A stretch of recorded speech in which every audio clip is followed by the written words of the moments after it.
Day part one. Oh, yeah. So just a quick recap from yesterday. First, we spoke about the reality of suicide. So these mentally indifferent myths that are out there in our culture, specifically here in the US, like the idea that, if you're suicidal, if you attempt to die by suicide, that you actually just wanna die. When in reality, most people just want the pain, the emotional pain to end, and not necessarily not be part of this world anymore. We talked about how this idea that talking people about suicide is gonna increase their thoughts or it's gonna make them do it. And we spoke about how that is not really true. On the contrary, speaking about it, talking about it is actually seen as it's a very good intervention. It's a very good way to move forward, and it's a way to prevent more suicides. And we also spoke about how this idea that there's no way to prevent a suicide because no one notices. No one can notice these things. No one is able to pinpoint anything about it, which again, not true. They are verbal, behavioral, environmental signs. We're gonna be talking about those today. And also many people who are suicidal communicate in some shape or form their intention to die maybe 1 or 2 weeks before their attempt. We also spoke about this idea that people who attempt suicide or who just are suicidal are selfish, when in reality, many people who attempt actually do it because they feel like they're a burden to the people around them, and not even to the people around them, maybe the world. Like we're talking here, even outside family and friends, but like society, the world in general. We also spoke about how you do not have to have a psychiatric diagnosis to have feelings of or thoughts of dying. You don't have to. And if you do, that doesn't also mean that you will have thoughts of suicide. So if you are diagnosed with depression or bipolar disorder, whatever, that doesn't mean that you will end up being suicidal, right? We spoke about the different rates in this. We spoke about the different suicide rates in the Latinx community, and specifically also the LGBTQ plus community. We spoke about how there's not really a single cause. There's not really something that we can say this is what causes a suicide, because it is a multifactorial process. So when a suicide happens, it happened because there was a combination and accumulation of risk factors. And that combination and accumulation was activated by the final straw. What I call the final straw is any intense event, any event in your life that makes you think, I have had enough and I cannot do this anymore. And I also explained how the urge to die is like when you stub your toe, like maybe you're walking around your living room and you hit your toe with a table or a chair. And in my case, when that happens to me, my body freezes and I think I have to end this pain now. That's what my body is telling my brain, basically. So what was I saying? So yes, that's what's basically what my body is telling my brain. You have to stop this pain somehow. I don't care how, you just have to do it because it is too annoying. It is too much. And so that is very similar to what happens when someone feels this urge to die. When that final straw happens in your body, okay, so not only your emotions, your body reacts to it in a way that makes you want to do something about it. Then we spoke about that final straw, that intense event creates a critical point. that can lead to suicide if it's not interrupted. And the thing here is that there is an ambivalence that happens between that critical point and the actual attempt. So in the middle, that person might still thinking, do I do it? Like there are many people, I'm not gonna say all people, many people who have attempted suicide and survived have said that even till the very last moment, they were still thinking whether or not to do it. So that ambivalence, that existential debate is a critical point in terms of, I will say, quote unquote, crisis intervention. And it is possible to interrupt that. And we're gonna talk about that, what things to say or do. Then we spoke about general risk factors, health, historical, environmental. But then we went from those general risk factors to looking at, okay, so what is truly killing people? So we're talking now from the social justice perspective of suicide prevention. And so I spoke about how when we look at suicide from a social justice perspective, we look at suicide as something that is caused by social and historical conditions that then enable oppression, cruelty, hatred, domination, etc.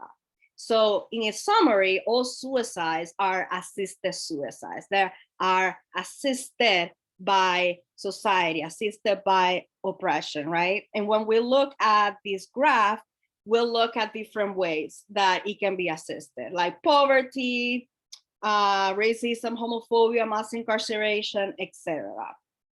So we go from the individual, so-and-so kill themselves, die by suicide because they were bullied, like in this example, to, 9-year-old boy dies by suicide because of homophobia, because of the homophobic culture in the school or in the home or whatever it is.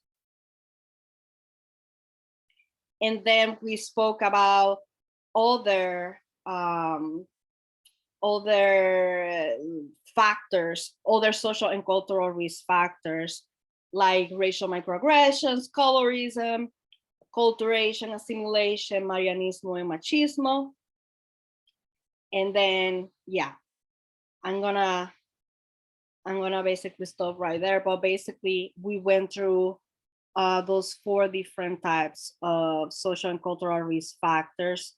And hopefully, yesterday, I was worried yesterday. I was like, oh my God, I hope it makes sense what I was talking about, because I spoke about these social and cultural risk factors separately, right? But the message that I wanted to send at the end is that when you look at someone's life, your life and the other people around you, and you look at these factors and you look at them as in combination and the accumulation of these things, what does that do to your mental health? And how can that lead to someone wanting to die, right? So we're talking about, like I said, microaggressions, colorism. We're not even talking about depression, anxiety, bipolar. We're not even talking about mental health diagnosis. We're just talking about society and culture. And so looking at how all those things, just those things that I just talked about in combination, the accumulation of it, how just those, and there's so many more, but just how those could influence someone's mental health in a negative way. So hopefully that made sense yesterday. I am going to, let's see how, I'm gonna stop sharing my screen, because just in case, yesterday, were there any lingering questions or maybe something that you wanted to say but you didn't get to say? Yeah, before I go ahead to the new content, I just want to make sure that there's no any lingering comments or questions.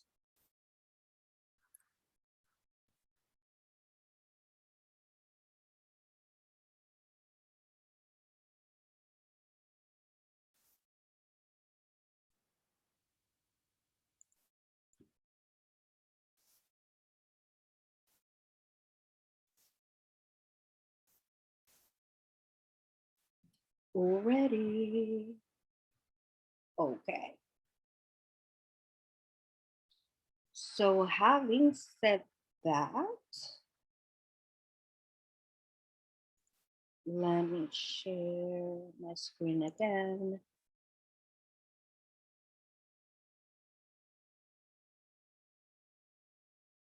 So yes, so today we're gonna talk about what we call warning signs. So what are those things that tell you that something might be wrong? Something that tells you, maybe I should talk to this person. Maybe I should do something. We're gonna talk about protective factors. So it's basically the opposite of what we spoke about yesterday, but totally the opposite of what risk is. So what are those things in our environment that actually protect us from suicide? So deter us from even thinking about dying. And then we're gonna talk about community care.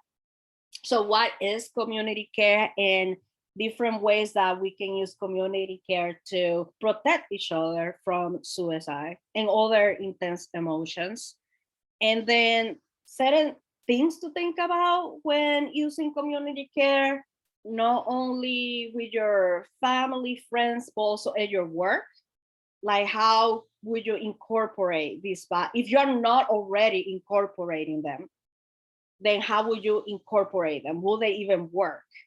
When during your interactions in the workplace with the people who you work with, who you support.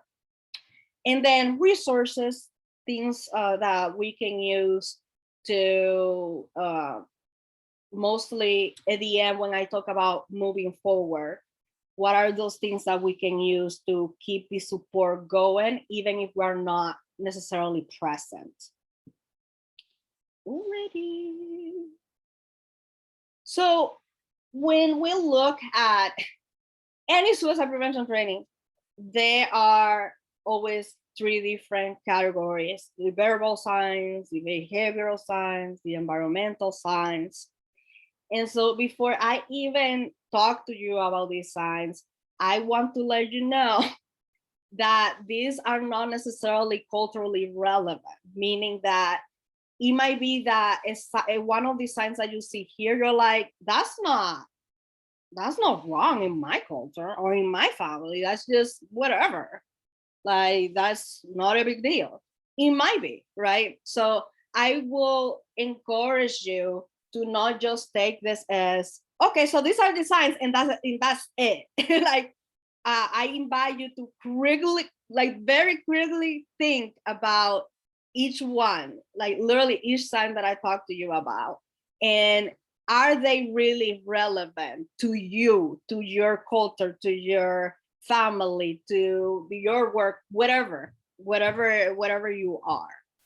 So for instance, for verbal signs, they are very different ways that a person might express that they want to die, or that they might attempt.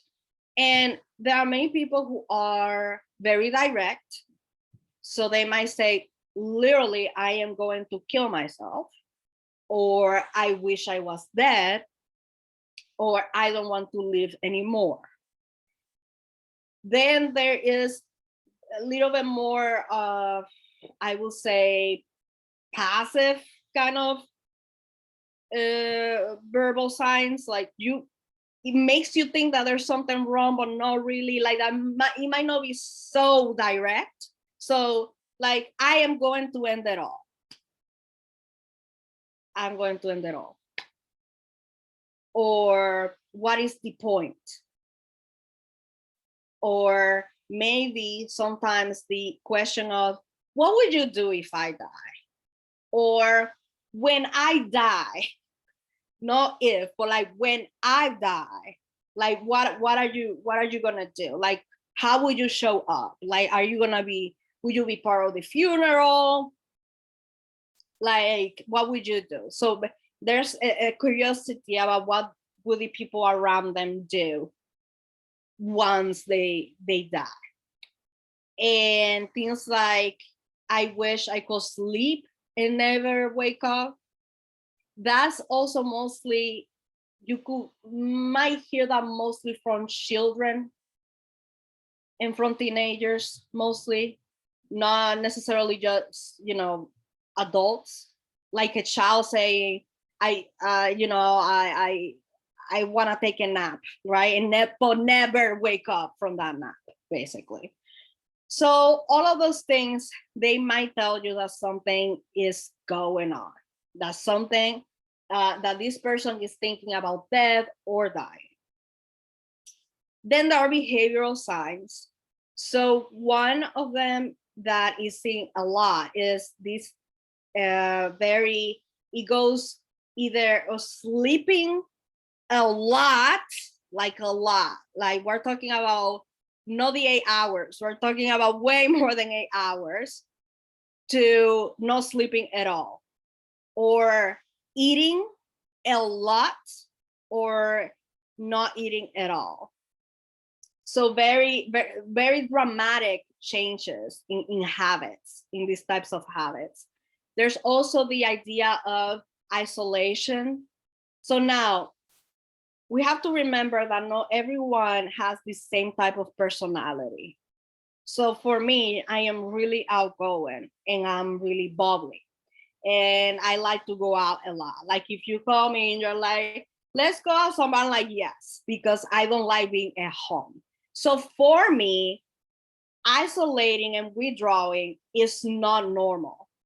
Now, for other people who are more of introverts, let's say, and their energy gets really, they have to like recharge after meeting with people because their energy is just, right? And so they might want to avoid, many times, many introverts want to avoid social interactions, not because they want to isolate, but because they know their energy, they get drained, right? So that might be also a personality thing. That doesn't mean that because you're an introvert, you're thinking about suicide, right? So, let's think deeper about the whole isolating, withdrawing type of thing.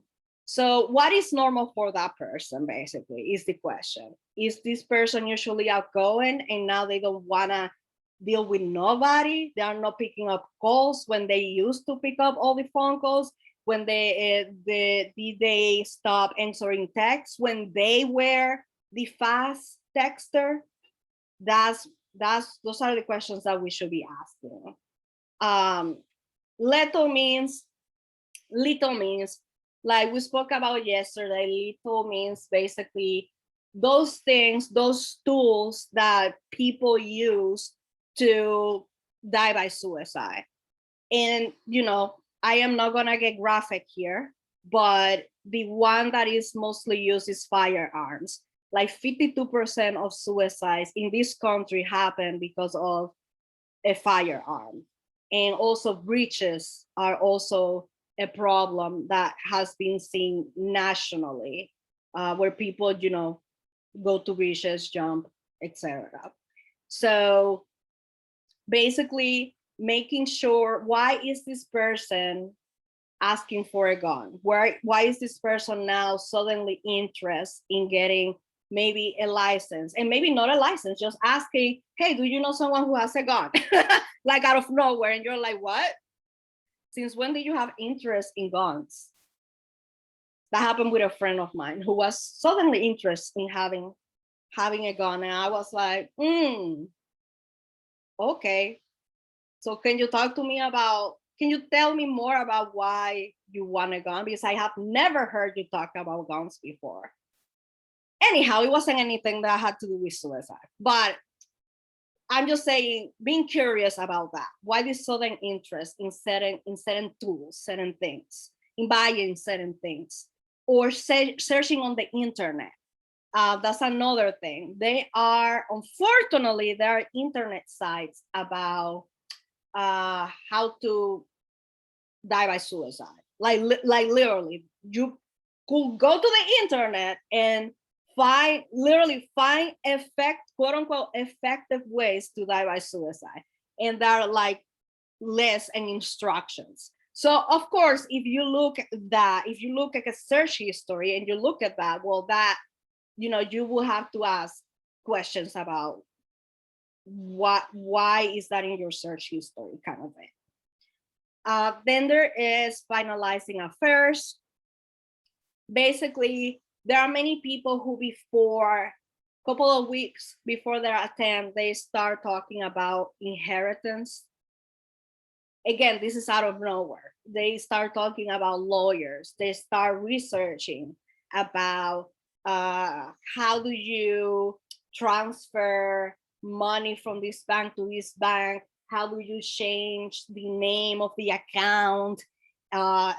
Trust funds. They're still thinking about all of these things out of nowhere. Remember that this is very it's kind of like very unexpected. Like what are you talking about?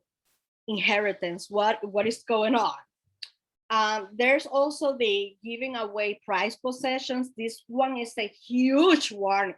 This one is a huge warning sign, huge, meaning that there are people who might have a dog, for instance, that they love that dog. They are always in pictures with their dogs, or it's a cat or whatever, and suddenly they're like, yeah, so I have to give up my dog because I cannot take care of this dog anymore. And that should tell you something's happening, because this person loves this dog and suddenly, oh, I have to give it up.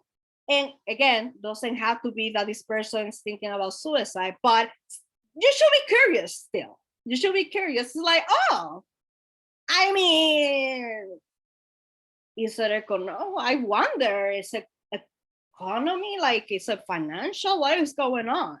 It's, I know you love your dog. I know you love your cat, right? And also, it doesn't have to be an animal. And that's just an example. It could be jewelry. Many times people give up jewelry that they love, that little ring, a ring, for instance, and suddenly they're selling it on Facebook Marketplace. Like, what is that? What is going on? There's also unexpected happy mood. And this one is really heartbreaking to me, because many times when I watch the news and it's a news reporting about someone who died by suicide, many times family members say, but he was so happy. He got better. I don't get it. He was sad. He has some issues in school, but he got better. He started going out more, and he was being more of himself. And then it happened, and then he died. I don't get it. And when I hear that, it's like, oh my gosh, that was a sign, that unexpected. So out of nowhere, so suddenly you were, let's say, not sleeping. Let's say this person was suddenly not sleeping. They were not acting like themselves, and all of that. And suddenly, maybe in a week, they started to, quote unquote, feeling better. They started going out and being more like themselves, when in reality, what was happening is that this person was relieved because they already had a plan to solve their problem, to end the pain. And that solution was suicide. So what happens is, when you think about, remember how I spoke about how suicide is not really about disappearing, like dying, it's about ending the pain. So many people, when they think about suicide and they plan it, they have a day, a time, the days before that specific date, they feel good. They feel good. They feel excited because they finally found the solution to the problem. And that solution, is suicide, right? And so many times those family members, friends think oh my God, they're getting better. When in actuality, that getting better is, oh, they have a plan, and they might do it in a couple of days and die. And I know that sounds really messed up, but that's just the reality. So looking for that, hence the word unexpected, hence looking at the unexpected happy mood. There's also, of course, drug and alcohol abuse, but specifically relapse. And specifically, like if you know a person has a drug, has been in treatment for addiction, for alcoholism, and you know that they have progress, a lot of progress. Like let's say they were three months without doing drugs, or years, let's say years without doing drugs or alcohol, and then suddenly they relapse. Huge sign, because when I talk about the last straw, that intense situation that makes you say that's enough, that could be the thing that made that relapse happen. And so paying attention to that, okay, so you have been doing all this work in treatment, whatever, and now you're not, out of nowhere one day you just basically all those years or months of being, I don't like the word clean, but whatever, of being clean, and now you're suddenly not. Okay, so what happened there? Because you just don't give up. You just don't give up that type of effort one day out of nowhere for no reason. And that also goes with cutting and self-harming. Many people who stop self-harming for a long, long time, and then suddenly they start cutting and self-harming again.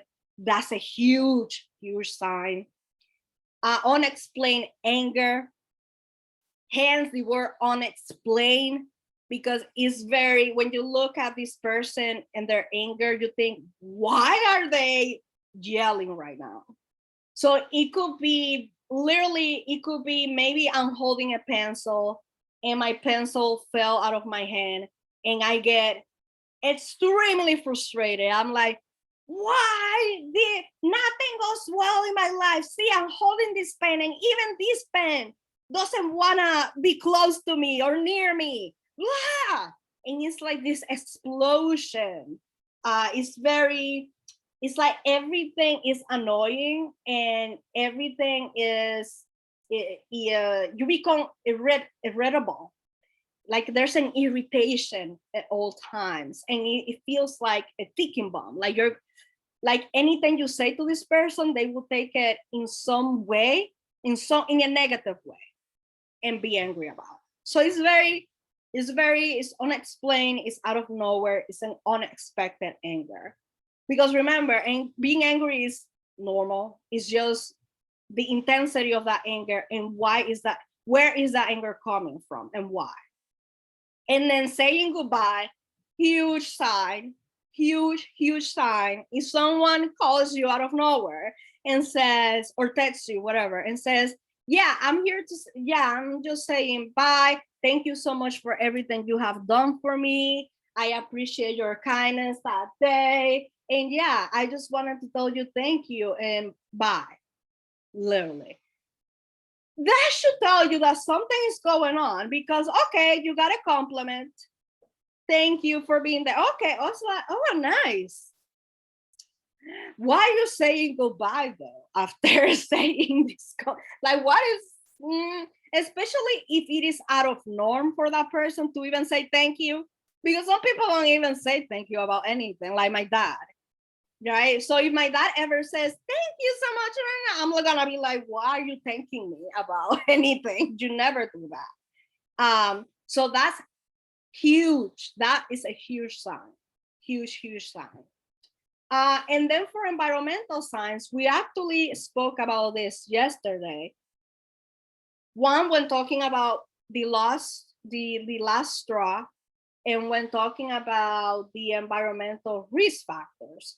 Right? So we talk about what are those very intense events in a person's life that make them go, I cannot do this anymore. And that could be being fired, being expelled, the death of a loved one, a breakup, the loss of a home.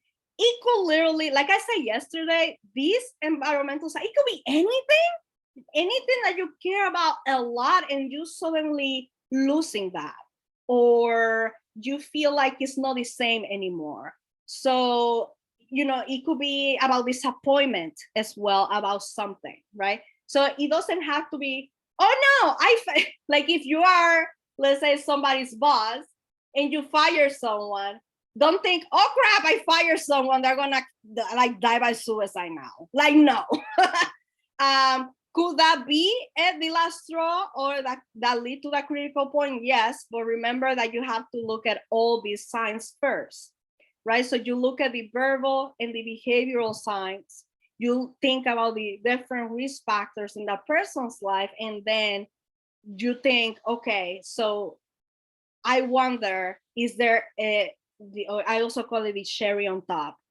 So the last straw, the cherry on top, what is it? Is it happening now, basically?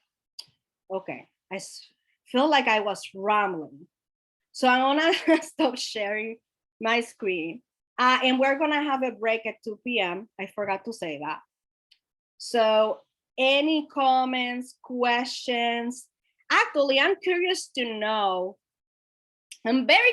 know if any of these signs, do you feel they're accurate in the sense of telling you that something's wrong? Or maybe not. Maybe you look at one of these signs and be like, I don't see anything wrong with that at all. Maybe, I don't know. Like, do you feel that accurate to you, to who you are, and to the people, who are around you? And you can unmute yourself or use the chat as well.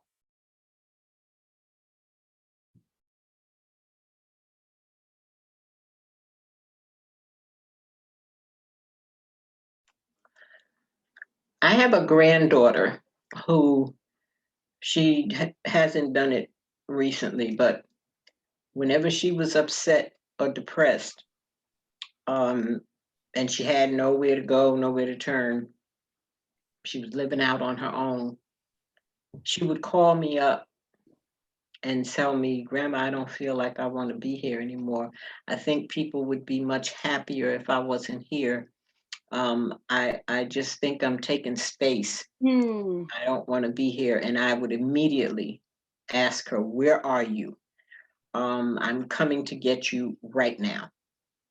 And then she would tell me, it's not so much that they're having the thoughts and the emptiness inside, but it's not so much that they really want to kill themselves. It's just the attention. It's just that they want somebody to hear them and to listen. And I would go and I would get her and bring her to my house, and I would let her cry. We would sit and talk. And then after a couple of days, she was fine. I would just listen and let her talk. And they want somebody to know that they're there. They want somebody to make them feel like they're worthy, like they're okay. Like instead of being around people, negative people that's always putting you down, that's always making you feel like you're incompetent of doing things. And I would remind her, you're a very smart, pretty young lady, and you're too young to be thinking like this. You got your whole life ahead of you. And she was like in her late teens, going into her early 20s, and someone broke her heart. And a broken heart will make you feel like you're going to die. Yeah. Like you want to die. So her emotions were controlling her. And I don't believe that she really wanted to kill herself, because she reached out. Usually they want to kill themselves. You find them already hanging themselves or cutting themselves or doing whatever it is they're going to attempt to do. But she was reaching out for help. And I believe if she hadn't gotten that help, I don't know what steps she would have taken after that. I don't know what her actions would have been. So, I just thank God for being there for her and being able to reach out to her, because her and her mother, my daughter, relationship was not to the point to where she wanted to call her. They used to argue a lot, and so their relationship is much better now, thank God, I must say. But you know, when youth or when anyone comes to you, and says, I want to kill myself, I feel like dying, I don't feel like I'm worthy, I don't feel like I want to live anymore, I don't feel like I want to be here, I think I'm just taking space. And these are the things she would say. And I feel like people would be better off without me and stuff. But people are going to live their lives and move on, and yours will be gone. So, we have to be more mindful and more empathetic and caring when we reach out, and don't make them feel bad. Like, you sitting around talking about you want to kill yourself, like, don't go to them with attitude, how stupid can you be? And why are you talking like that? And, don't browbeat them. Don't badger them into killing themselves. Reach out. They're in a dark place. They're in a dark space. God reaches out and pulls us up from our mess. Reach out and help someone else. Pull them back. Remind them of who they are and whose they are. Remind them of what they're, who they could be. Like let them know they don't have to give up.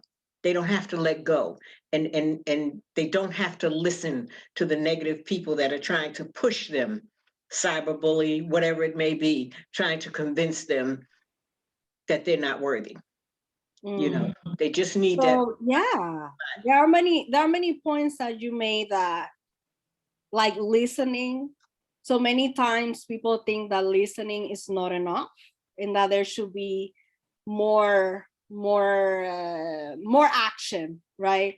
But many times listening is what a person needs, right? So in your case, it seems like that this person, in your life, needed someone to listen to them, someone to make a connection with, right? And so we're going to be talking more about how do we start this conversation, how do we know what people need or want, because people are different. Not everyone who is suicidal wants to hear the same thing. So we just have to figure out how do we get to that spot, to that place where someone can distance themselves from that pain right at that moment, so they don't end up dying by suicide, right? And So, notice the body signs. Notice the body signs, and always make contact. Look them directly in their eye. Look them in the face and notice their reaction to your actions. Just pay attention to them, their body signs, their movements, their motions, and listen if they're just talking from their mouth, or if it's coming from their heart or from the pit of their stomach. Be observant. Really, really be observant. If you're there to help someone, be observant. So we're going to be talking about that as well. Thank you for sharing. Yeah, thank you so much for sharing about your experience. Is there any other comment or question before I move on to speak about protective factors?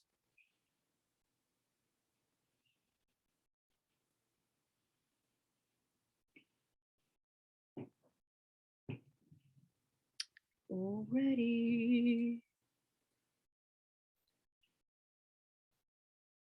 Oops.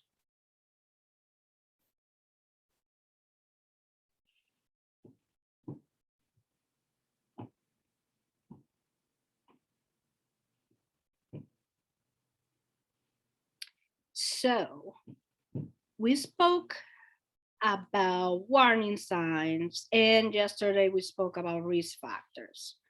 So let's talk about protective factors. So basically, what makes life worth living? Because, for instance, I think about suicide all the time. I think about dying all the time. And I have thought about it since I was a child. And I'm still here. I'm still here.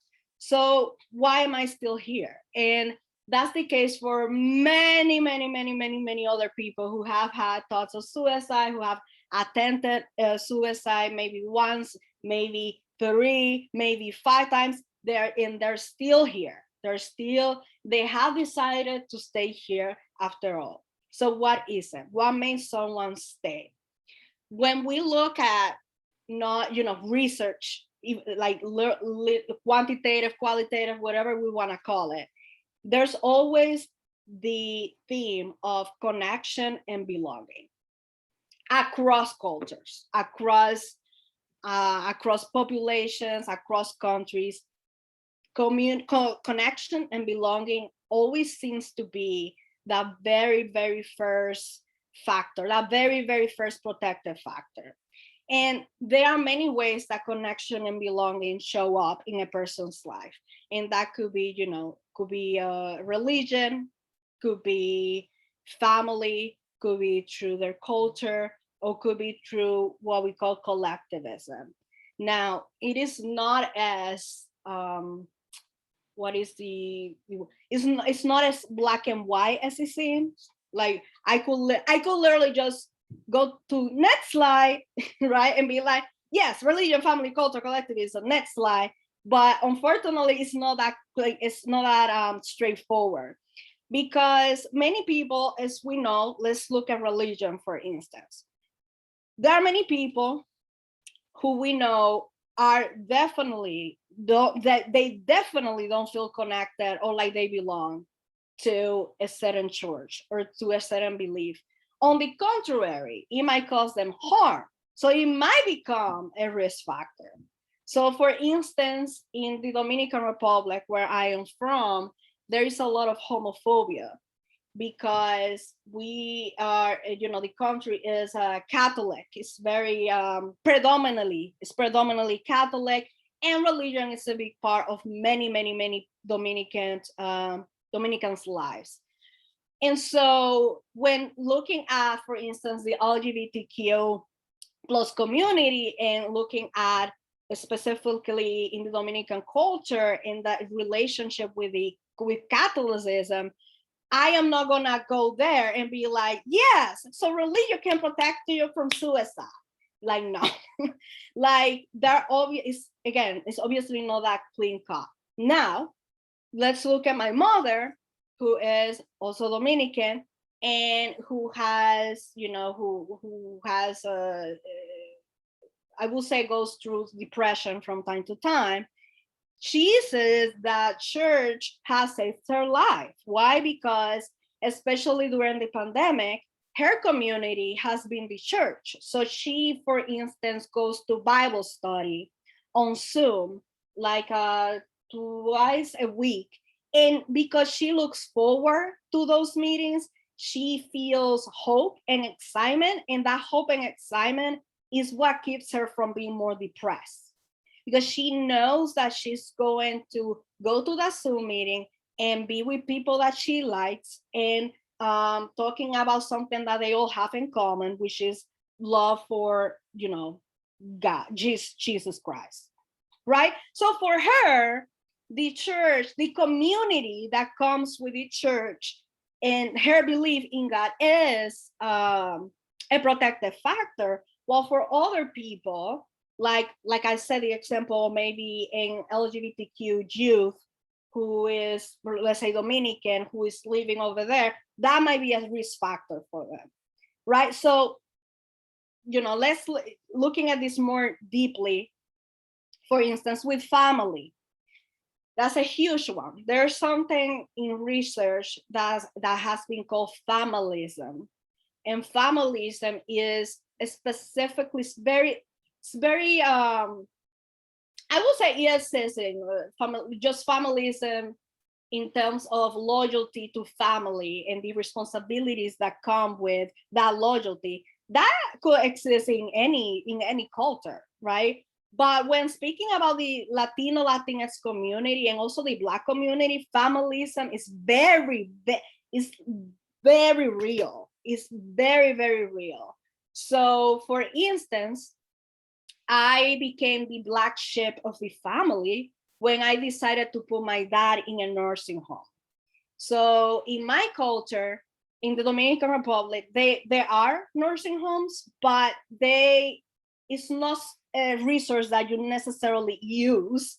And if you use it, you don't use it with pride either, because we take care of each other kind of thing. And that goes with the collectivism, this belief that, if I do something, it benefits the whole group. We work in groups. What I do benefits the group. And if it doesn't, it's selfish. So because I put my dad in a nursing home, I'm suddenly a bad daughter, right? So again, so family is great, not saying that's not great. Collectivism is great, not saying that it's not great. Having that social group support, knowing that people are there is great, but also we have to look at that risk that not everyone has a family they love. Let's be real, okay? Let's be real here. And also, not everyone wants to be tied to that loyalty forever. And that's one of the reasons why I stopped taking care of my dad. I was like, I cannot do this. I don't want this life. And I don't want that life for my mom either. And so, again, all of these things are part of what we can do to protect ourselves from suicide because of the connection and belonging that they could create. But at the same time, we also have to look at the other side and see the harm that can be done.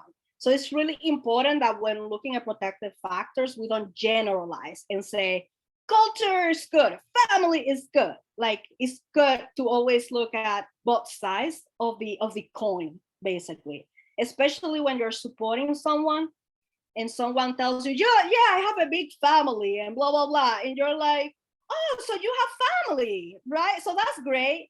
Not necessarily. Like, that doesn't mean, that it's a good thing.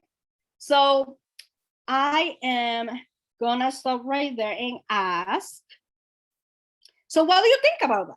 What do you think about the fact that these things that are called protective factors can also become risk factors? And, how do you see that show up in your life too? If you feel like being vulnerable, feel free to share that, knowing that there's confidentiality, that we agreed to confidentiality yesterday. How does that show up in your life or in the lives of the people who you support as well, not only at your job, but in your personal life? And if the question didn't make sense, please tell me. Please always tell me if any question doesn't make sense. Yeah. I can share. I recently traveled back home. My back home is in Puerto Rico. And I was going there with the positive thing of being around family, but also being around family is very negative for me. So I had to battle with those feelings of being present for the medical reasons for my mom. I was also present because I was still working remotely. But then at the same time, that negative feeling of one of the reasons why I left home was present. So I can see how someone can battle with both sides of that positivity and also the negativity. And having a good support system is very helpful, because then I was also it was easier for me to balance everything at the same time and still take care of myself and still allow myself to just say, you know what, I cannot do this today. I need to take a break. But not everybody has that positive support system. Not everybody has that strong way of thinking. Because even though if I had that strong mentality, I'm still, in a weakness, because again, I'm in a very vulnerable state of mind because of where I was at. Right. And so it's very complex. It's very, very complex, very complex, to a point where, for instance, I have this friend who told me that he doesn't identify with the LGBTQ community. He identifies with the queer Black community. And I was like, oh, I didn't, because, you know, he identifies like as a non-binary, trans, and I was like, so the assumption is always, oh, LGBTQ community, but it's like, no, I'm not part of it. She was like, I'm not part of that community. I'm part of the Black queer community. So again, it's not as clean cut as we think. No, that's why I am very careful about labeling certain communities, or assuming that you're from a certain community. So for instance, I had a friend who is Chinese American. She doesn't identify at all with her Chinese culture. She doesn't see herself as Chinese. She sees herself as American, and that's it. And so that I have to respect, right? So I cannot assume that her culture and whatever protective factors can come from the Chinese culture, I cannot assume that she's benefiting from any of those protective or risk factors that are specific to that culture, because she doesn't identify with it. So again, it's complex. It's very complex. Very complex. Yeah, I could speak about this forever, because it's that complex to just define community and what that even is. And maybe, you know, when I say, I always like, I really don't like my mother's side of the family. I do sometimes, and I sometimes don't. Why? Because they're really fat phobic, right? So they're always like, you're fat, you're fat, you're fat, you're fat. Oh, look, you gain weight, right? So I like them sometimes. Sometimes they work as my protective factor because they're funny, and I like some of them. I like some of their personalities. And sometimes they work as my risk factor because they tell me things like I'm fat. And that obviously makes me feel terrible, because in my family, that side of the family, gaining weight is like a big deal. They're obsessed with being skinny. So it's a beauty standard that has been passed down in this family forever. So it's like, again, it's just not clear cut. It's risk factors, protective factors are not that clean cut. And I wish I could give a concrete answer to everything, but I can't. I'm sorry. Anyhow, any other comments? Sorry, I just wanted to share. I think one of the things also ends up being is that if your family, what it presents to be on the outside versus what's on the inside can be two totally different things. So, you know, your friend or people around you can say, oh, you've got such a great mom and dad, and look at your brothers and sisters, they're so wonderful and supportive, but you kind of may be in a completely different situation. And the what comes up, I'm an occupational therapist, so I actually quite a long time ago had a really nice old guy. We all loved him. We thought he was awesome on rehab, great guy. Family comes to visit, and I talked to one of the daughters, and I said, oh, your dad's a really nice, you know, he's really nice. And she goes, yeah, to you he is. And I went, and that's kind of when it triggered me that, you know, I was like, oh my gosh, you didn't realize. And then as I got talking to the family more, you know, I realized the guy was just like horrible. And so now he's, you know, old and possibly going to a nursing home, and now he's being nice to everybody. So, you know, that was something that, you know, I think we have to not just look at the exterior factors. Yeah, that's a very good point. Very good point. Yeah. Yeah. Awesome. Okay, so let's take a break. The question is, do we want a 5 or 10-minute break? Because I don't mind either. It really depends on the or how everyone's energy, right? Like if they feel they need very quick break, or they need like, 10, it's a bit longer. I don't really mind. We could do, what about 5 is good. What about, so 208? Yeah, 208. So yeah, we can come back at 208, and then we'll talk about the nitty gritty. So like community care, and like exactly what to do or say in certain, intense situations. So that's the fun part. Okay, see you at 208.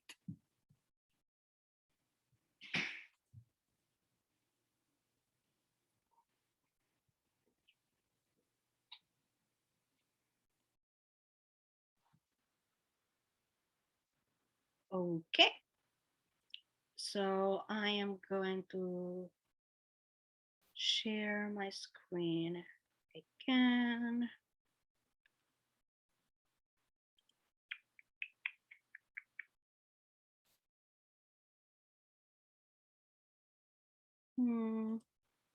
If it works.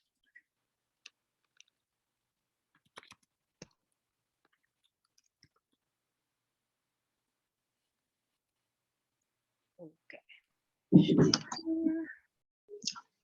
Hi, this is Cindy from Sexual Assault Crisis Services in Milford. Quickly before we move on, I just wanted to add, when you were talking about family and are they a good supportive family or are they not? And families are very complicated, but in what I do with victims of sexual assault as well, they could very well be a very supportive family, big or small. Everybody supports everybody, close relationships. They're used to sharing everything. Well, now you've got a sexual assault victim, and that may be what she or he needed all those times before anything difficult happened. But in this particular instance, what she might need is exactly the opposite. They need to give this person space and back off and not try to just be there to, support you, tell me everything that's happening. I want to be involved in everything. And sometimes that's even more difficult because now you really have to work with the entire family to say, this is how we need to change things around so you can best support your family member in this circumstance. I really like the point you made at the end. So another, and thank you for sharing that, because connection, when we talk about connection and belonging, that is a personal thing. So how I connect with somebody is might differ from how you connect to somebody, right? So in that specific case, which is very complex, connection to that person might be, give me my space. It doesn't mean connection and belonging doesn't always mean being with a ton of people and like hugging each other and a party. Like, no, that is like the very stereotypical way of seeing connection, community, and belonging. But and that's why I thank you for mentioning your experience, because it reminded me to say that it's very personal. And connection to you might be putting boundaries and saying, no, I don't want to talk to you right now. And that's a way to connect for that person, because they connect through boundaries, through respect. And so thank you so much. Yeah, thank you so much for bringing that up. Yeah, that's a really good point. So now I am going to talk about now more of the action part of the whole training, because so far I know that we have spoken a lot about mostly, what goes wrong, really. Even when talking about protective factors, we talk about the complexity, like how complex it is. And so, but what do we do? Like, what do we do, or what do we say, or how do we act when someone says, I am going to kill myself, or when maybe they don't say it, but maybe you have noticed certain signs and you want to start a conversation. Or maybe it's not about suicide. Maybe someone is just feeling awful, like today. You know, we are humans. We don't just have to support each other when something is going really badly. When the last straw, the cherry on top is happening. So I use the concept of community care. I am not saying that this is the right way to do everything. This is just one way of many ways that you can support people. And I like it because of the following reasons. So basically, community care isn't just about being there for other people in a way that you think is helpful. And I put this literally in black because that is a very, I think, important point to make when helping someone from the community care perspective. So, for instance, we are not here, in community care, we are not here to necessarily tell you what to do. We are not fixers. We are not solving a problem for you so that I can feel better about myself. It's not about that. So it's about mutuality. So the other part about community care that I like is that it is about being there for people without them having to take that initial first step to reach out. Like, you don't have to wait for someone, like I said before, to be in a crisis to give support. So it does not encourage help seeking, it encourages support offering. So being in a crisis is not required. If a person is in crisis, then community care sees that crisis, that those intense emotions, those intense situations, community care sees them as an opportunity for growth and clarity.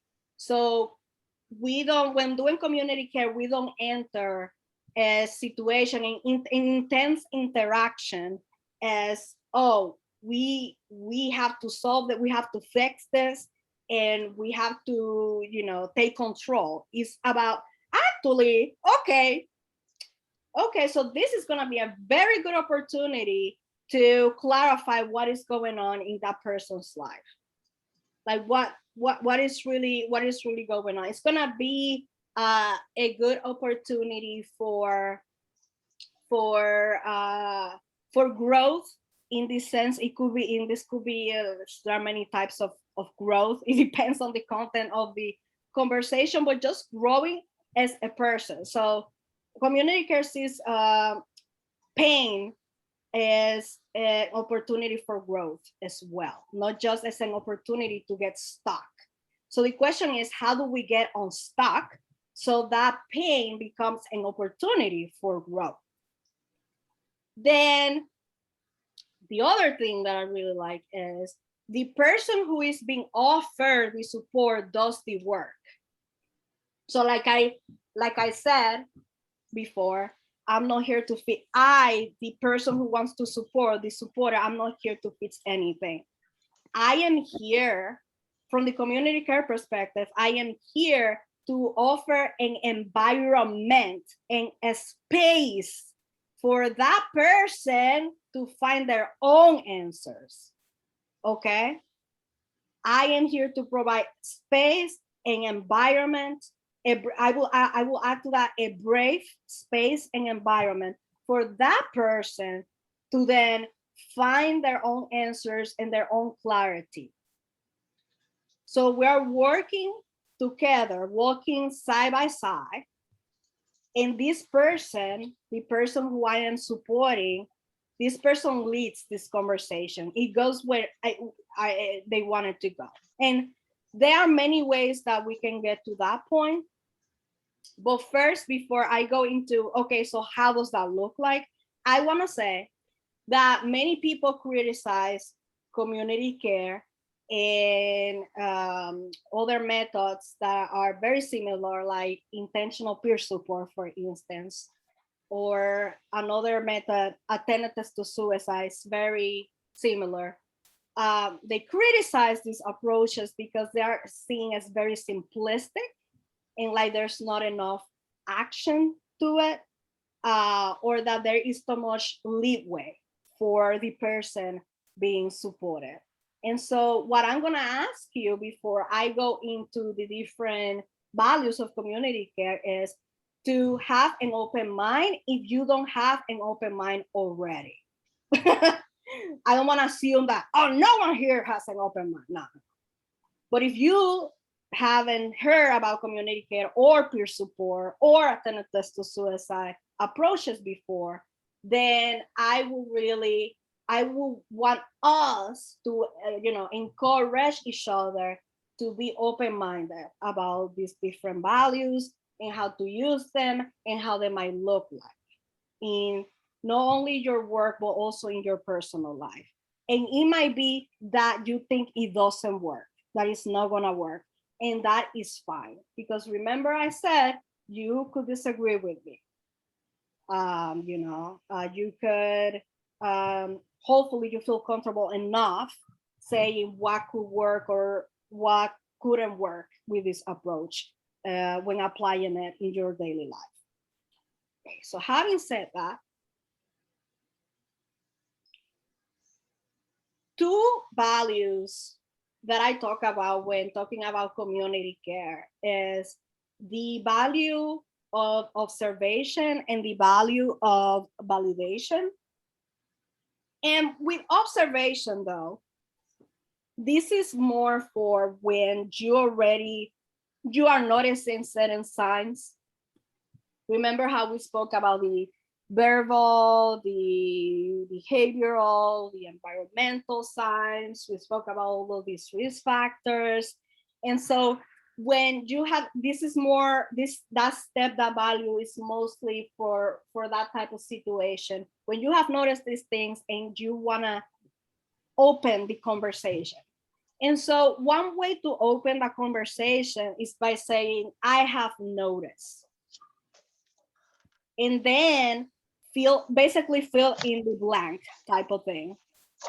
So I have noticed that it seems like your appetite has changed.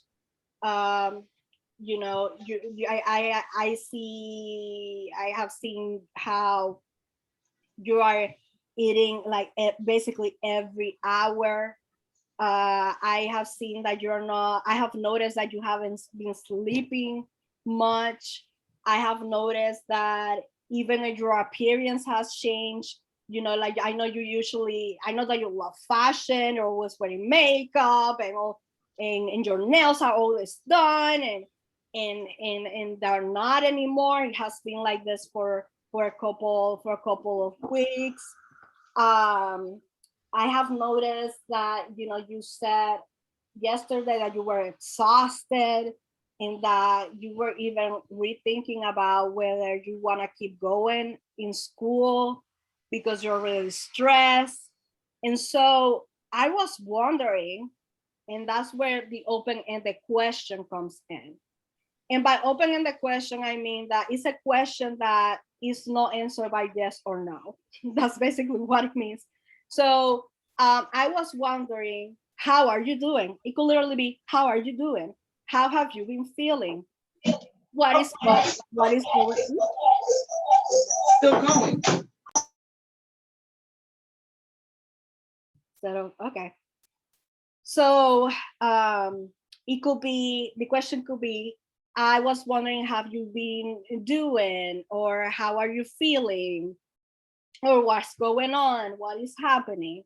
And many other people, when they look at signs and they think, okay, these signs are serious, like they are seeing signs like this person has said, like, I don't want to live anymore, like the verbal signs, more like, what's the point of being here anymore? There are many people that when they look at those very, very, very serious very serious signs that tell you more of, okay, maybe this is about suicide, they feel like asking, okay, so, I have noticed that you said that you, like, what is the point of, what is the point of life? You wrote that about yesterday. I also noticed on your Facebook page, you, spoke about this poem about dying. And today, I hear you say that you are thinking about quitting. And so sometimes when people say or do these type of things, they're thinking about suicide. So I was wondering if you're thinking about suicide, right? So that is a close-ended question. So it changes. So so if you notice, it has changed from what's going on to are you suicidal or not? And so we're going to talk more about that later on. How do we ask a question about suicide, and should we even ask that question? So we're going to talk about that later on when talking about things to think about or things to consider. But I just wanted to plant that seed right now, that yes, there are many people who do ask about suicide directly, and it depends. We're gonna talk more about the complexity of that. But basically, an open-ended question is always good to start a conversation, not only about suicide, but about any other intense emotion. Could be anxiety, depression, etc. Then another very important value is validation. Because let's say that you ask this open-ended question and this person is talking about, whatever was going on or their feelings and emotions. You want to be able to listen. And also, how do you show that you're listening now? Because when I'm talking to someone and they nod their heads at me, I'm like, oh my God, what are they thinking? Do they think that I'm crazy now? Because let's say that this person did say, yeah, I want to die. And then you're just, okay, like, oh my God, what are you thinking? Like, so like my thought will be, oh my God, what are you thinking now? Like, so validation is huge because it gives a sign that I am hearing what you're saying. I am paying attention to what you are saying. I care about what you're saying. And I believe you. I believe what you're saying. So, for instance, one way that I like to validate people is I think about it like in three steps. So basically, what am I hearing? Like, what exactly am I hearing this person say? And then what are the feelings involved in what I'm hearing? And then why in the first place, why is this in the first place so important for this person? So it can be something like, I'm hearing you say that you broke up with your partner last week, and that feels to you, that feels sucky, it feels disappointing, right? It feels aggravating, because having a relationship, maintaining a relationship is really important to you, because having that type of love in your life is important to you. And then I am with, is that right? Or did I hear that right? Or was that correct? Did I, because it might be that I got it wrong. It might be that, nope, you didn't, none that you said, literally nothing that you said is right. It could be that happened, and that is actually okay. And actually, sometimes I prefer to be wrong than right when validating someone, because that actually gives that person more an opportunity to clarify things in their head. Because they might say, oh my gosh, so if that's what you thought when I said this, is that, oh crap, maybe I should rethink how I am wording all these feelings and emotions then. Because if that's what you think when I said I broke up with my partner last week, and you said having love is important to you in your life. If that's what you think, and I think that's wrong, then what the hell am I saying? So it helps them clarify whatever is happening inside their head, right? So again, sometimes, so yeah, that's why I like sometimes to be wrong. And with validation, there comes storytelling as well. Now, I am very careful about how I share my story or any of my stories with people, because sometimes when people self-disclose, they might make it about themselves and forget about the person who they're supposedly supporting, and it becomes about them. So it's very, we have to like be careful about how we share our story with someone who we wanna support. And so it also has to be consent based. Sometimes I used to do that a lot. I would just share my story like, oh yeah, so that happened, that also happened to me, and that's it, without intention. So when you share a story, it's good that you understand why you're sharing that story in the first place, and like how is that going to be helpful for the relationship. So one way that I like to like initiate the whole interaction is by saying, I have been through something similar. I also had a partner. I broke up with this partner, and and I wonder if what I learned back then from that situation can help you with your situation. Like, can I tell you that story, or like, are you open to hearing my story and see if it helps? If that person says yes, awesome. Share your story, right? Share your story, knowing that there's an intention behind you sharing that story, and that there was something that you learned from that story, bad or good. You learned something. Let's say you learn something about yourself, something you learned, right? And so after you share that story, that experience, asking the person, checking in with that person and saying, did that help? Did that help? Yes, no, maybe, okay. And then going from there. Now, I always say this.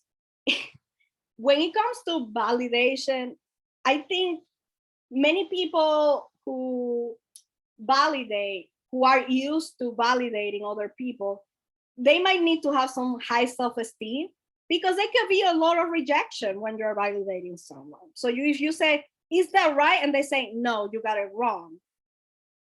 Or if you said, did my story help? And they might say, no, it didn't.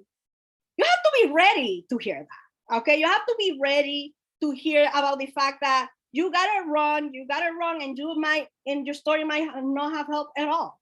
And so being ready to deal with that disappointment, if you usually feel disappointed by things like that, being ready to hear that is very helpful when validating someone. So with validation, there are some risks of maybe getting your feelings hurt, for instance. So that depends on who you are and your personality and all of that kind of stuff. So that is for observation and validation. Now, I honestly think the most important value of community care is curiosity. I think this is the most important one, because I think with curiosity, with certain types of questions, open-ended questions, the conversation opens up, and I think curiosity is really what allows that, you know how I mentioned the opportunity for growth, how pain and crisis are not necessarily seen as something to like intervene with, but more like an opportunity for clarity, growth, and all that stuff. So I think curiosity is really that thing that opens the door for that to happen. And so, for instance, so let's say, you know, you ask what's going on, they share, you validated and all this stuff. And let's say that they say, yeah, I'm feeling, I feel suicidal. I am suicidal. Okay. Now, many thoughts can cross your head. When someone says something like that, many things can cross your mind. But the important thing is what is crossing that person's mind. Like, let's forget about you for a second and let's think about, I know what, you know, when I hear the word suicide, I'm thinking about certain things, but what does it mean to you? Like, when you say suicidal, what does that mean to you? What do you think about when you say suicidal? What do you think about when you say killing yourself? What is that? How does that look like? How does that look like for you when you say killing yourself? And that's when that person might open up and say, maybe if they even have a plan, or if they have attempted before. So those two questions right there, I really like, because at the end of the day, you might not even have to ask, do you have a plan? Out of nowhere. And we're gonna talk about because I know that I look like, oh, so you're against those questions. But I'm gonna talk about later on a little bit about what is the benefit of asking, do you have a plan? When you can ask, I know what suicide means to me, but I'm wondering what it means to you. What do you think about when you hear the word die and suicide? And again, doesn't have to be about suicide, it could be depression, anxiety. When you say anxiety, what do you think about when you say anxiety? How does that feel like in your body when you say that you're anxious, right? Another way to get to, if you're really curious about whether this person is at their breaking point, something that you could ask is, has something happened lately that's making you feel this way? So if that person said, I'm suicidal, or I want to kill myself, or I don't see the point anymore, and they explain to you what that means to them, saying something like, okay, so has something happened lately that makes you feel this way? And there, I like to call it the cherry on top, you know, like I have said before, the last straw. And you might say something like, you know, like the cherry, like the cherry on top, like that's like the very last thing, like you're like saying that's enough. Like, has something like that something like that happened lately, recently? And so that is a way of basically accessing where that person is at in terms of urge to die. Because it might be like they say, no, not really. I just feel like I want to die. Like, not really, nothing really has happened. Everything ordinary. Just don't feel like living. And so again, and then being more curious about that. What does living even mean? When you say the word, I don't feel like living, well, what is life? What is that to you? Even asking that question works as well. Another way to access quote unquote risk is, so how long have you been feeling this way? That's another way to know about the urge, about where that person is at in terms of urges, or if they're close to attempting or not. How long it might be that they felt that they started feeling that way literally 10 minutes ago. It might be that they have been feeling suicidal, like me, for a long time. Oh, this is normal for me. Like, you know, this is like a childhood thing. So it could be, you know, it could be really timing. It could really be any timing. So that's why it's important to know, you know, how long have you been feeling this way? That might inform your next, you know, the next steps for that person. And we're going to talk about moving forward. What are those next steps? The other question that I really like asking is, okay, so you're saying you feel, let's say that person, let's go higher. Let's go more risky. Let's go risky. Let's say that person said, yeah, I am feeling suicidal. And when I say suicidal, I mean like, you know, I'm thinking about even buying a gun. I don't know. I'm desperate. You know, I just broke up with my partner, like, you know, 10 minutes ago. And I don't know. I just don't want to do this anymore. Okay. So basically this person is saying they might do it. They might do something. Okay. So one question to interrupt that would be like, okay, so how do we distance ourselves from feeling X, Y, and Z right at this moment? How do we distance ourselves from feeling suicidal, anxious, depressed, whatever it is, hopeless, disappointed, right at this moment? How do we do that together? Because remember, where you're working together and you're following that person's lead. Okay. So, and that might be, okay, I need someone to, I cannot be alone. That could be one answer. I cannot be alone. I need somebody to be here with me, because if not, I'm going to do it. Right. Okay.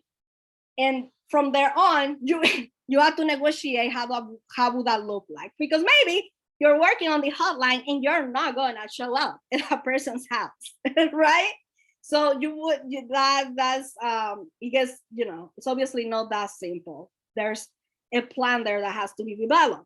But I really like this question about right at this moment, at the present, how we're going to distance ourselves from that.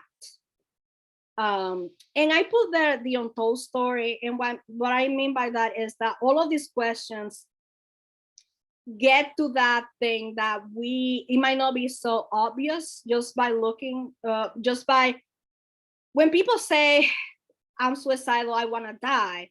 That's not the whole story. There's a whole story on there. If we're looking at an iceberg, if we think about an iceberg, and we only see like this part of the iceberg, right?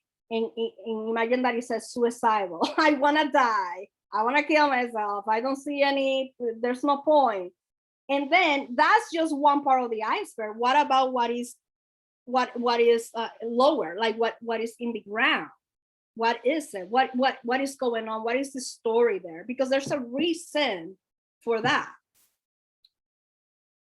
And that reason, you might not even have thought about that reason before, or that meaning before, or that definition before. So that is why it's so important to be curious. So this is the very last value that I'm going to be talking about, and that is moving forward. Because you're having a conversation with this person, right? And that might last 15, 30 minutes, an hour. It really depends. You know, looking at your different roles as family member, friends, at your job, whatever, that the time might differ. So, but the reality is you're not going to be talking to that person forever. Like there's going to be, in a certain point, the conversation will stop. I'm imagining, right? So how do you move forward then? This person is telling you all of these feelings. You have you have validated, you have listened, you have asked the questions. And so, okay, so you're telling me you might want to die, or you're saying you're anxious or depressed, and this is what it means to you. Da, da, da, da, da, da. How would you like me to respond to what you're telling me? So this is my favorite part of community care, because, well, I said curiosity is my favorite part. Okay, this is my second favorite part of community care, because it's about autonomy and about giving the responsibility to that person for their lives. Because at the end of the day, they are responsible for their lives. I'm not. Even if I were to be a clinician, psychologist, psychiatrist, whatever it is, I am not responsible for that life. I am responsible for my life, okay? So when you're supporting me, let's say you're supporting me, I'm responsible for my life. So how would you like me to respond to what you're telling me? Or what would you like me to do? The answers to those questions could be so many different answers to that question. So basically, it's just to initiate that conversation of how do you want to be cared for right now?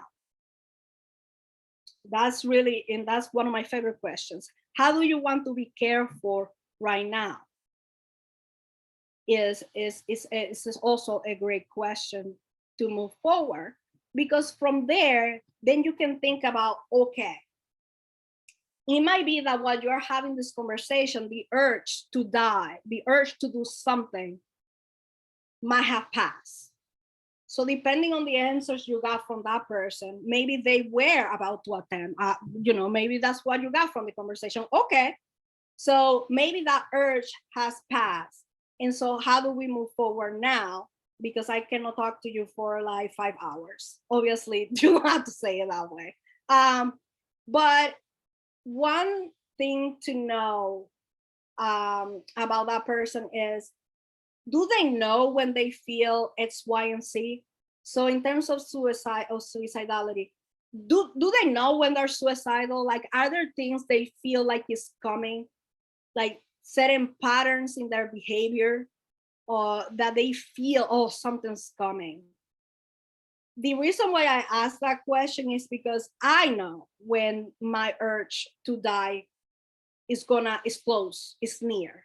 Like, I know that I do certain things. So for instance, I listen to different music.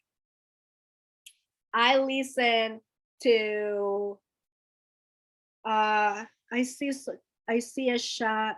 Can we please go back one slide before you move past this one? This one?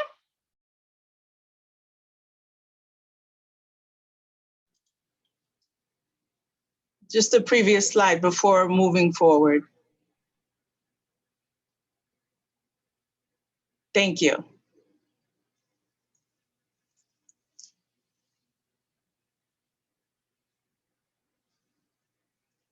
Is there a question?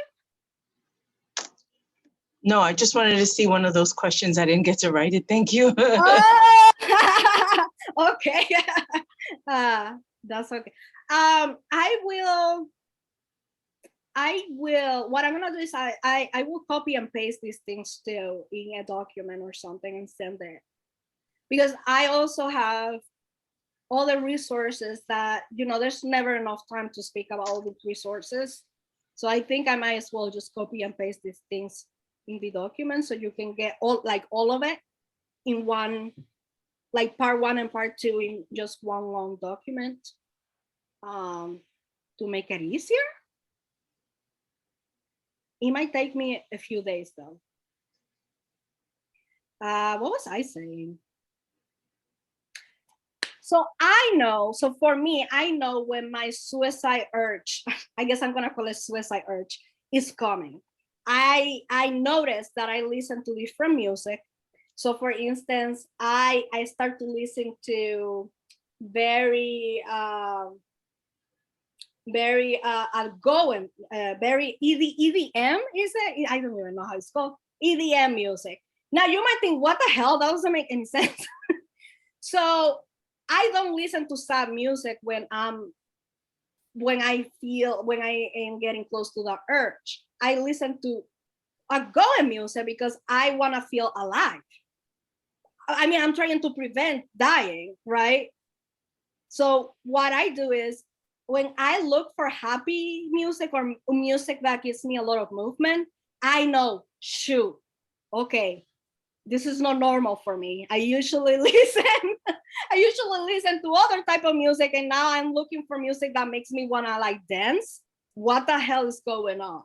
That tells me that I'm feeling numb and empty, and that I'm looking for something to make me feel alive. So that is in my case. I am not saying that all suicidal people do that. That is in my case. So what is the norm for me? You know, what is the norm for me? Oh, listening to, I don't know, Luis Miguel or something. I really love Luis Miguel. And then suddenly I'm switching to EDM. Okay, that's out of the norm for me. So looking for those patterns and helping that person clarify what those patterns are for them, that is really helpful. Not only for that person to know, but also for you to know, so you know what you're observing. Because if you're like, oh, hey, I remember we spoke about this before. You're listening to that your Spotify playlist. Okay, I see that. It helps both of you, okay, clarify when that urge might be coming up. If it comes at all, right? Might not come ever. Some people, and I should have said that before, some people might be suicidal once in their entire lifetime, and that's it. And some people might be suicidal all the time, like I am. And some people, it might be every certain months because of a certain situation. Let's say the anniversary of, for instance, my mom, her sister died a year ago, and her anniversary is coming up, and she's preparing herself for that because she knows that she could get into a depressive episode because of that. So knowing those patterns, where are those when do you feel that urge or those feelings can come up? Is there a specific event in your life that triggers certain things? You know, knowing that is very helpful. Another thing is coding. I mean, I call it coding, but I have already spoken about this. What I call the cherry on top, the last straw. So I literally asked my friend. So when my friend tells me, yeah, and I know that she suffers from depression, anxiety, and sometimes might indicate some suicidality. Sometimes she tells me, yeah, yesterday it was rough, blah, blah, blah. And I'm like, so was that your cherry on top? Is that a cherry on top? It's like that I should know about? And she's like, oh, no. It was just whatever. So what I'm communicating to my friend by saying, was that a cherry on top, was that an event so intense that you say it is enough and I have to do something? And that could be, again, that doesn't even have to be suicide. It could be relapsing, for instance. You know, like I spoke about relapsing from drug, alcohol, all of that stuff. So that is one way that you can communicate with people, to also make if you feel that sense of urgency, it could, for whatever reason, it can also make it easier to start a conversation. I ask myself the question of, I see a question by Cindy. Sometimes the person may not be able to tell you what they want/need. How do you respond when the person says, I don't know, when you ask the questions? So that is a very, very good question. When you ask the question, how would you like me to respond to what you're telling me? They might be like, I don't know. So one question to ask is, okay, so what has helped before? Has there been anything that has helped you before? That's something that I have done that has been helpful, or that other people have done that have been helpful. Maybe we can try that, and you know, maybe we can try that again, and it might help again, right? So looking at I guess past successes. I don't know. So Cindy, let me know if that helps, or if you need like more context. But No, that's what that doesn't help. okay, yeah. So Thank that's you. what I would ask. What has helped before in the past? Yeah, that's what I will ask. And what was I saying now? Oh, something that helps me a lot. For me personally, when I think, what would be that last thing? Like, what would be the last activity I will do before I die? Like, because and that question sounds really controversial and really weird. Like, why in the hell would you ask that question? Like, are you encouraging people to die? No, I'm not. So it is very helpful to ask yourself that question, because that can actually help stop the urge, or distract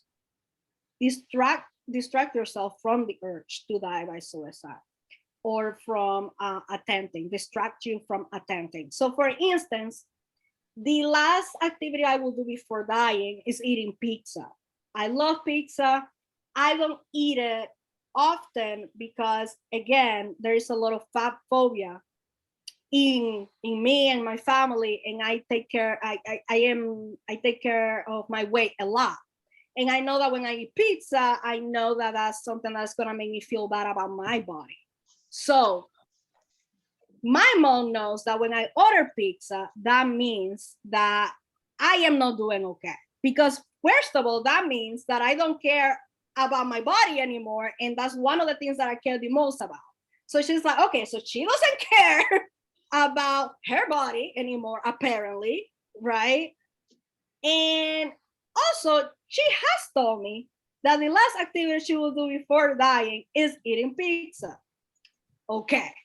So my mom is already ready for that kind of signal. And I have taught her that this is a sign. That if you ask me, how are you? And I say, I feel like ordering pizza, she knows that what I'm saying is, I might die by suicide. I might die by suicide. And that is how we have worked this coding. Same for whatever relationship you might have in your workplace, family, friend, whatever. I think it is a really good way to plan that. Like, what is your code word? And looking at different code words, and that question, like, okay, what is the last thing you will do? Paint your nails. Okay.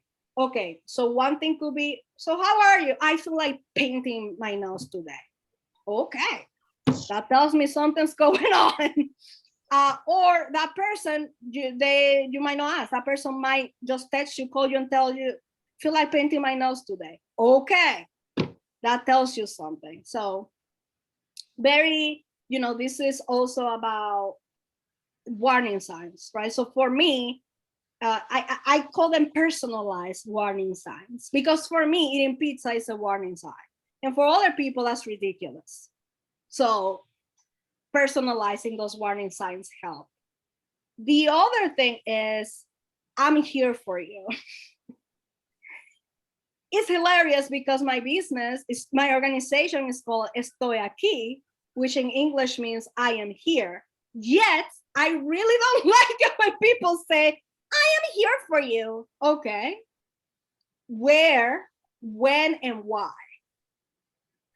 I think it's really helpful to be intentional when you say something like that. I am here for you. Okay. Well, I might not be here 24 hours, available for you. So I think it is really good, if you're going to build a relationship, if you're going to build mutuality with this person, that you are honest and realistic about your time, your availability, and even your emotional capacity. Okay. It might be, suicide is a hard topic to talk about. I know that when I talk about it, I seem really like joking about it or being lighthearted. But don't get me wrong, I understand how hard it is to talk about this. I do. And so it's important that when you say I am here for you, which is basically saying I am available to you to help you, that you say, okay, I am many times I'm available, like on Saturdays from this time to this time. Like if you ever need to reach out, it might be that on those days, in these times, or in this location, it might be that I am available. And I'm telling you this because I care about you, because I want you in my life, because I enjoy your presence, right? So that is one good way, I will say, to end the conversation as well. I remember I am here for you, be specific, and because I care about you, or whatever it is. So I am aware I'm running out of time, as always. And I would like to go to this part, and I call it just things to consider. So we obviously are not going to have time to, what would be the word, to like really break it down. But remember, I'm gonna be copying and pasting this in a document so you can have it as well. But things to consider while you're applying community care, whatever part of your life, work, family, whatever it is, thinking to yourself, what is the role of 911 in your support offering? Because many times, many people are very quick to call 911 when someone says, I want to die. And so thinking about what is the role, what are the benefits of that, and what are the consequences of that, especially if you are doing support offering for a person of color, specifically a Black man. Knowing that deaths by law enforcement are mostly done to Black men in this country. And so understanding the consequences of that, understanding the consequences of involuntary hospitalization that might come by calling 911. So think about, take time to think about that. What is your role in that, in the role of involuntary hospitalization, in the role of law enforcement, showing up at your home without that person's consent? Thinking about all of that, the consequences of that. The question, do I need to ask the suicide question? And I have this graph right here, which will be in your document as well. And that document is part of a very good article. And you will have the link to go to that article. Do I need to ask the suicide question? Why? Why? If I do, why? Why do you have to ask the question? Specifically, as in, do you have a plan? Have you attempted before? Do you want to kill? Why do we go to that very specific question and not necessarily the rest of the things that I have talked about? Asking yourself that. I am not judging you. I'm just saying, let's think about that. Let's consider that. Why the urgency to get to the question? If you're fearful when having a conversation about suicide, one, that's normal. Hello. Someone's telling you they want to disappear from the face of the earth. That is meant to be nerve-wracking. So if you're fearful, be honest with yourself. If that's a yes, what is my fear pushing me towards?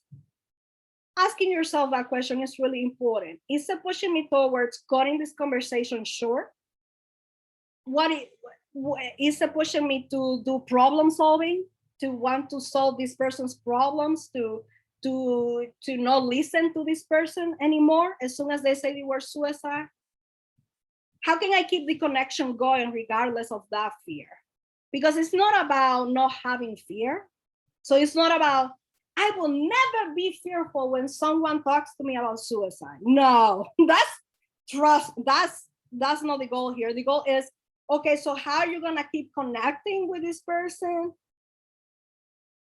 despite that fear and that nervousness that you might feel when hearing them talk about it? Can you be truthful about your fear? Do you feel comfortable telling someone who's telling you, I want to die, I'm suicidal? Do you feel comfortable saying, you know, you're telling me that you're suicidal. I ask you what that means to you when you say suicidal, and you said you're talking about guns, you're talking about pills. I feel nervous. I feel fear right now. So you're talking to me, I'm feeling this in my body, and it's like, oh my gosh, I feel a sense of urgency that I have to do something to stop you. So I want you to help me understand how we can move forward after you have told me that you're basically going to kill yourself right now, right? So this is, I'm talking more about a very intense situation when you feel like the fear is gonna like come out of your body. And that's what many times leads people to call 911 and call the conversation short. So can you be truthful about that? Just asking yourself that question. And how do you hold multiple truths? It might be that you offer a resource to this person and this person says, I don't care. I don't want that resource. And are you gonna force that resource on that person? Do you know better than that person? What is your power in that relationship, and how you're gonna use it? Are you gonna use them against them or in their favor? And ask yourself, how does that look like? How does using my power in their favor or against them look like? And have that conversation with that person, not just have them with yourself in your head. I think I'm done. Oh, that is the should I ask someone if they're suicidal? So this is the last part. These are resources that I always give these resources. They are the most popular ones, and you will see them everywhere. Well, especially, I really like warm lines. I really do, because they are staffed by peer supporters, and peer supporters do community care. Also, of course, I'm biased. And one of the things you will notice in these phone numbers is that some of them have stars on them, like 1 star. And what that means is that those resources in specific, they use active rescue or wellness or welfare checks, and they can involve law enforcement or emergency services if a person says they are considering suicide. So I am not saying don't use those resources. I am saying be informed of the consequences of using those resources, because it might be that the person you're talking about does not want wellness or welfare checks and does not feel like those things are beneficial to them. So it's good to let people know, oh, by the way, these are resources, and look, these are phone numbers. Hey, if you decide to call them, ask them about their policy, about wellness check and law enforcement and all of that, just an FYI. So it's all about informed consent, right? I'm not saying one is necessarily superior to other, but yes, I do prefer warm lines. And this link is for warm lines in Connecticut. So I am going to be sending that, again, I'm gonna be sending that to y'all in a document. Okay, so that's it. I know I babble. I was like, nonstop. But I hope that was helpful. I really do. I hope that maybe there were things you were like, there's no way I'm gonna do that. Girl, you are out of your mind. I'm not gonna do that. That is fine. It might not work for everybody, okay? It is fine. But hopefully you can use it in some way or form to help to help each other, not only the person you're supporting, but also yourself, and to grow whatever relationship, however that relationship looks like. Yeah. basically this is goodbye, not in the warning side, goodbye, right? I thought about it. I was like, oh, this is goodbye. Nah, that doesn't sound good. Doesn't work. That sounds like a warning sign. What do you mean this is goodbye? But I guess goodbye for now. I don't know. I don't even know what I'm saying. For now, because we will be bringing you back. I put the link a couple times into the chat. Please fill out the evaluation. It's super helpful for us and for Ysabel to get your feedback. So please share. And if there's something you would like to see in the future, we would love to hear that as well. Yes. So I know that we didn't get to practice, and I think that practice is important. So I am I'm putting you on the spot, Jesse. It's okay. We put got Kelsey on the spot. This is going to be Kelsey's role to figure this out with you. Yeah. Oh, okay. Hi. Yes. So I know that practice is definitely needed, not just talking. So that's something that we can work on, preparing something to like actually practice these things. Yep. But yeah, I know that's important to y'all to put not just reflecting, but actually putting into action. So yeah. So yeah, I mean, this is the end of the training, but feel free to, if you have any questions, let me bring my email here. If you have more questions or comments, I encourage you to fill out the evaluation form. I know sometimes it's annoying, but it helps me. It helps me. It really annoying for them because we ask them to do this every single time they come to our trainings. Okay. Yeah. Okay. So yeah, I'll see you all later, I guess. But if you have any questions, so much. Thank you for both of them. They were both amazing this week and last week. I know everyone loved them. I wish more people had seen them. No. But we have the recordings, and I'm sure we'll get feedback from those as well. Yeah. Does anyone have any comments or questions? You're amazing. Oh, That's thank you. Yeah, I really don't like when I just talk like a lot nonstop and don't give people like time to say something back. But you know, it's so much content, right? That's why I feel like I own like a practice session. Like I feel like I own that to y'all to have like that practice session because yeah, I was just kept talking. But thank you. That you took each point and kind of gave us practical examples of each one of them. And I think that was really, very, very helpful to kind of get us thinking. So thank you for that. Yeah, I appreciate that. And it's also hard to, because we all have different roles. We are not only our job, right? We're family members. We are siblings. We are blah, blah, blah, right? So it's hard in terms of practice and like putting into action. It's hard for me to put it in like different examples for each role because you're not only your job. Do you know what I mean? Like we can use these skills everywhere, but it depends also on your role, because you might be wearing the parent hat and communicating might look different when you're the parent or where you are the provider or where you're the sibling or where you're the best friend. So it's hard.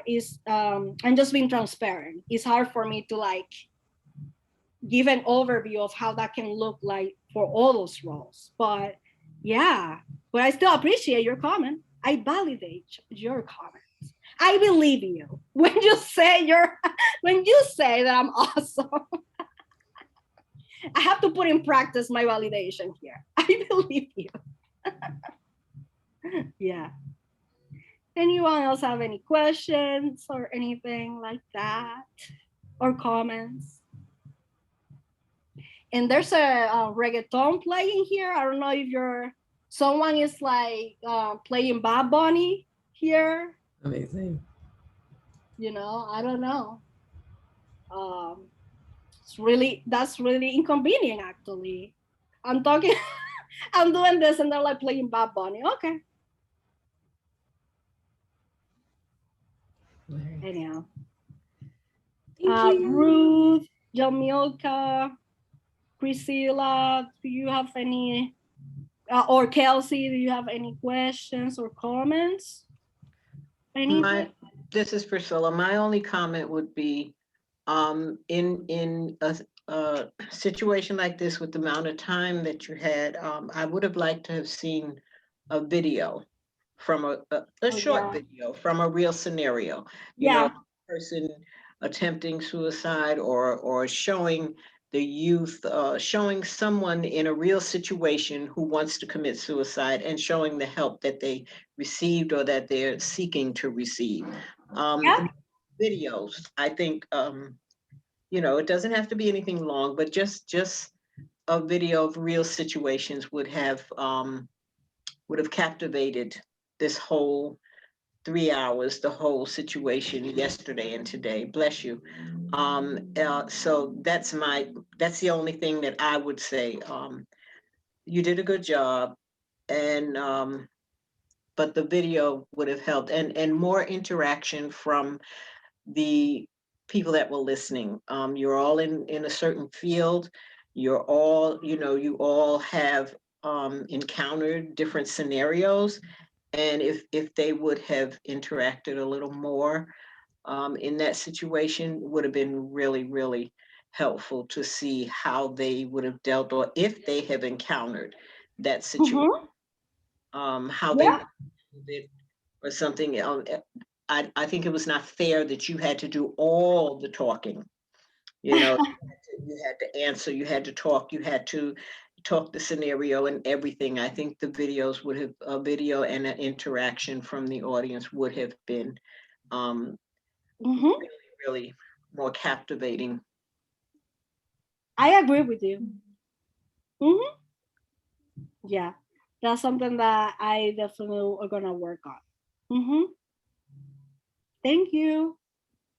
Thank you.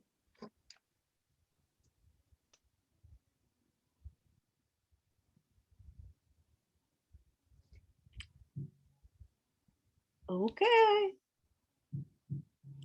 So